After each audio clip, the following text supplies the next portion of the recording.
We've got an update on Bray Wyatt's WWE return. Some debuts are planned for the WWE Draft in a few weeks' time, and New Japan Pro Wrestling have seemingly rejected a former WWE star. Stay tuned for the news. You know, Sam, Bray Wyatt has only had one match since he returned to Extreme Rules last year. But what a match. Yeah. Mountain Dew. It was the peak of the Mountain Do the Dew. Do the Dew and all that sort of stuff. Yeah, he's only had one match since he returned to Extreme Rules 2022, which was back in October. It's been a very strange run. A very, very strange run. He's not done much. Bray's exodus from the company was something that was very shocking to, I believe, most of us, you know, just watching on as it was happening. And then he went away and it looked like he was going to be doing Hollywood for a bit. And then by the time he came back, people were kind of foaming at the mouth, ready for it. You had the big kind of statement re-arrival through the cosmic door on the stage and all of that. Puppets. And it slowly started building and it was like, where's it going? And then it just kind of kept going. And it never really went anywhere. It didn't go anywhere. He was taken off TV in February just a couple months ago. What seemed like an illness. It was reported that an illness was the cause of that. A planned match with Bobby Lashley at WrestleMania was scrapped because of Wyatt's issues there. And Bray's absence has also reportedly affected Alexa Bliss's plans. She was scheduled to be in a segment with Wyatt and Uncle Howdy at WrestleMania. Well, in an update by Fight Fans, they've claimed that Wyatt's return is still a little while away, and plans for Alexa Bliss to reunite with the Eater of Worlds is on hold until he's back on TV. Fight Fans also said Bray Wyatt removed from internal run sheets. Told WWE will keep Wyatt off TV until back to full health. Told it's a little while away at the very least. Plans to reunite Alexa Bliss and Bray Wyatt have been put on hold until they figure out what the next step is with Bray, which it's a real shame because Bliss is one hell of a talent. She is one hell of a talent, and that's why I was kind of hoping that maybe we wouldn't do this. Yep. We wouldn't throw her right back into the storyline with it. I was kind of excited for a bit of a break from it. I feel like it was interesting when it was happening initially, and then it sort of started to get a bit too avant-garde, and then she was sat on a box, and then there was like bleeding black goo and big Jack in the Box. Yeah, and then fire. There was it was good, but it was kind of like a fever dream. It was very sort of pandemic era wrestling. I had figured, and you know, it's my unselfish view, but I figured that when Bray had gone away and come back, maybe we'd see some flashes of the Fiend and former Bray, but we'd not so much have it as a featured part of it, and that storyline would maybe kind of settle, but it looks like we're going right back to it. It does, it looks like we're going right back to it, and it's maybe not something that everyone wants to see. I don't know, is it, maybe I'm just a little bit done with the Bray Wyatt stuff. Out, yeah. I think maybe a little bit burnt out, but hopefully when he does return, maybe it'll be a bit more fresh, his character will be a bit freshened up. We know that he, like, going off his former filmmaking partner, I mean, they're still on making the film, but it's going to take much longer for them apparently, but he was talking, I think, we mentioned it on the news a couple of months back now, but he mentioned that Bray had taken some of the people involved in the film as this weird creative bubble, and WWE had sort of taken them all on board along with Bray, so they've got to believe in him, they've got to think there's something there, because they wouldn't be employing all these people to be around him. It feels like there's a plan. It feels like there's a plan, but in execution there might not have been based on what we've seen. But hopefully it's a little while away. We'll see when he returns. But going from one return to another, we maybe have a little bit more information on the plans for Big E. Which that's just hopeful. You talk about big meaty men slapping me. I'm excited for this because last night's SmackDown we saw Xavier Woods put in a very good effort against Gunther, but ultimately he did lose because it's Gunther.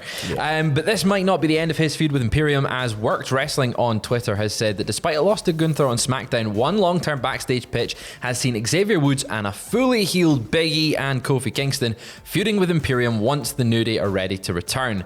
They went on to say that the centerpiece of that feud would be Big E and Gunther, which I'll give you all my money. Just take it. That is money right there. That's your next evolution of Sheamus versus Gunther. Once you're done with Sheamus and Gunther in that scene, I think it's a good featured spot to Biggie for Biggie to return in. I think that it's only going to be a benefit for Imperium to be in there, mixing it up with the New Day. Yep. A bit more of a fresh dynamic for that feud. I think by putting those two teams together. So I'm all on board for this. If they are all back and they're all healed, I would move the tag titles into that little feud. So you've got the IC title and the tag titles all sort of just one everybody big feuding for all cluster, the gold. Just poof. It's going to be great. I hope Biggie is healed and things can go in that direction. But we've got some updates on some planned debuts for the WWE Draft, which are taking place in 2 weeks' time. It's the big old mix-up time of the year again, and God knows where people are going to end up. Yeah, it's going to be, and it's exciting. I love the WWE Draft. Yeah. It's always a good time. It's been noted that every talent is eligible for this year's WWE Draft, and the company will reportedly be executing plans that was the original plans prior to WrestleMania 39. So it's what you'd expect on your post-Mania Raw before maybe someone came in with a mustache and changed things. According to Brian Alvarez, the Wrestling Observer, some talents will debut during the WWE Draft. Alvarez tweeted on his subscription feed, "It looks like some people who were supposed to debut right after Mania will appear in the draft instead." But what did PW Insider add to that? So they're reporting internally that Cameron Grimes, who was talked about debuting before WrestleMania, Ilya Dragunov, who has had pitches for SmackDown apparently, Pretty Deadly, who have been pitched for Raw, and Zoe Stark, they're sort of unsure of which brand, have all been talked about being called up from NXT during said draft. I think, it's not very surprising that we're going to see some NXT call-ups. The draft is the perfect natural jumping on point to do that.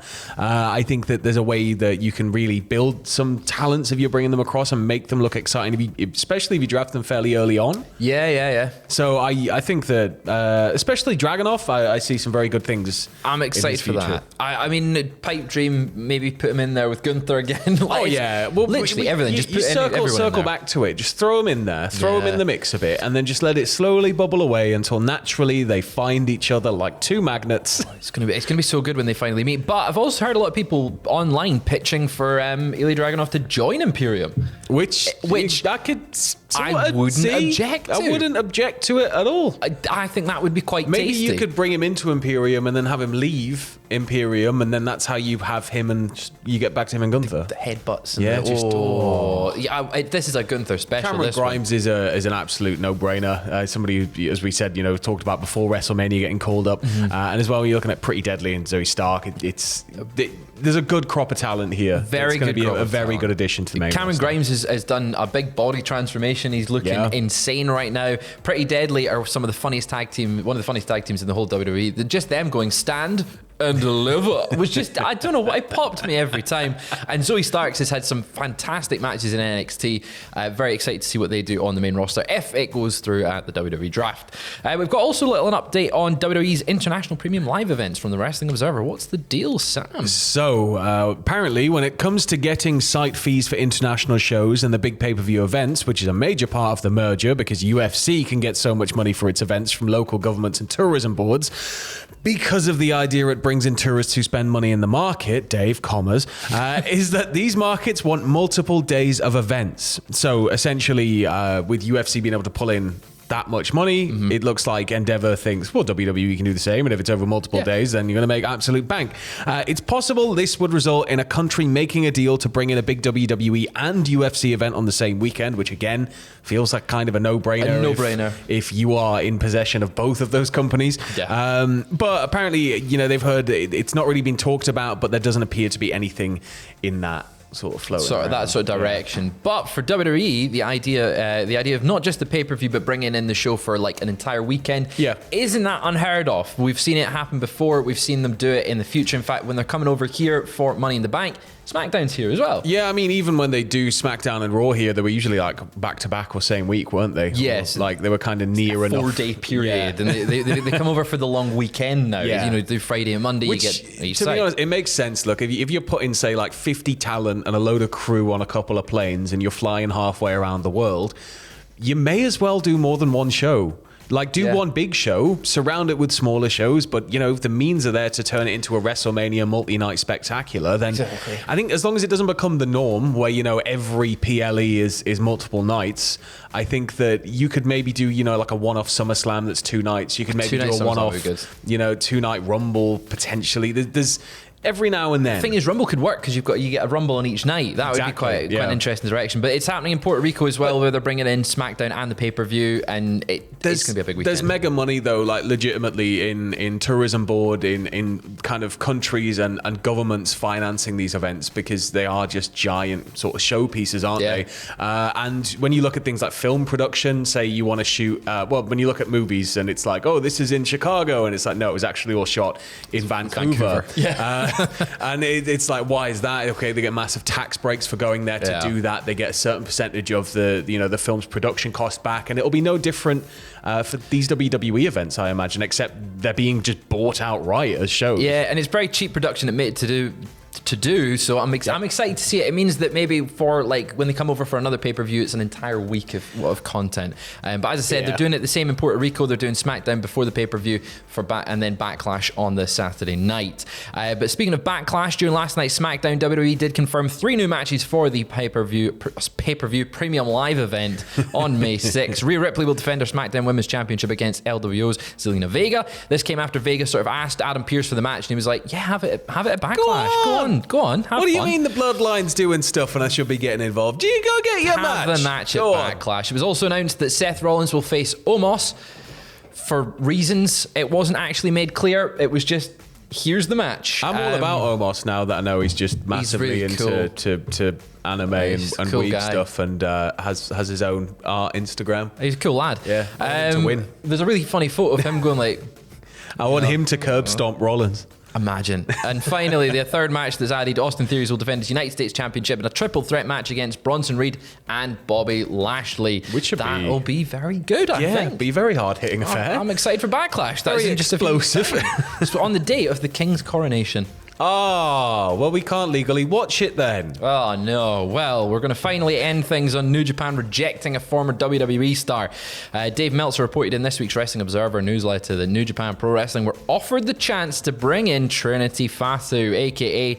Naomi, in WWE, but ultimately rejected the 2-time SmackDown Women's Champion due to budgetary concerns. Yeah. Which is not nice. No, I think when you look at the structure of New Japan, obviously they're owned by, I believe they're still owned by Bushi Road, who are like a massive conglomerate. Big company.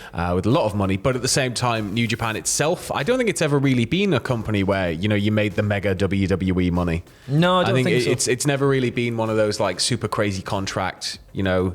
I imagine, you know, the very top stars are on very lucrative deals, but I think for the most part, it doesn't really surprise me that they're kind of just on top of their budget. Yeah. I mean, it's a shame because I feel like Mercedes it's a being lost there, opportunity. Yeah, Mercedes being there, you would think you would bring in Trinity even as well. For a couple of dates. Exactly, especially in the US market. I feel like Trinity's got a decent enough audience there that people would want to go and see her wrestle. You wouldn't even have to Mercedes. really pay for, you know, excessive travel if they used her at US events as well. Yeah, well, it's just a shame that that's maybe not worked out for them in that case, but maybe in the future, you know, things can turn around. But that is all we've got for you just now. We'll be back later on today with more news, because it's a big bumper weekend news, because news happens and we've got it. And it's the weekend. And it's also, the weekend. Tomorrow, if you're in the UK, your phones are going to go crazy at a certain point. Yep. It's going to say emergency. 3 o'clock. It's going to do all 3 o'clock. It's going to be scary. But it's a test. If you don't want your phone to do it, turn it off. It's a test. It's a test. Don't worry. We're all good. We'll see you then.